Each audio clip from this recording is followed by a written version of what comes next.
Got a 2.5 ton change out here. We charged this one up in May.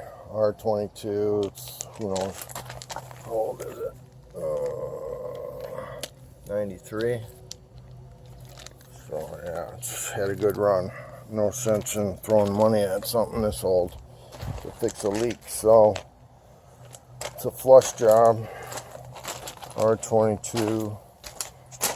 Corey's in there doing the inside today.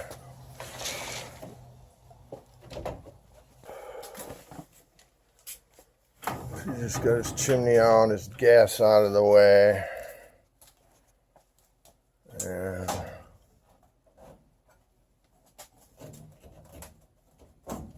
I was here, when was I here on that sticker? Do you see it?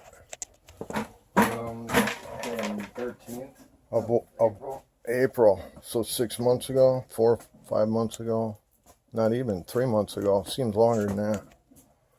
There was a boinging noise, so I put these stiffeners on the drop. Well, guess what? That didn't fix it. Ended up being the bottom of the furnace was boinging every time the fan came on. So look at that one's closed. Why is that closed?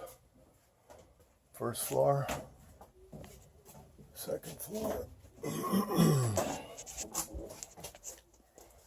Got a nitrogen filling here at about 4 psi. That was the suction line. Now we moved over to here, and we're going to solder that up.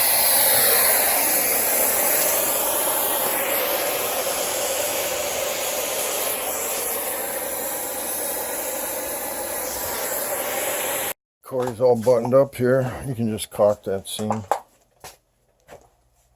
and hit that crack on that foam too. Well, we got our bigger 3/4 inch drain in here, and yeah,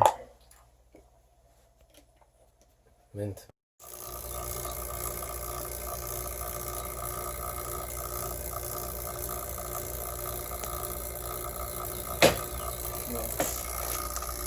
just getting ready to cut her loose here.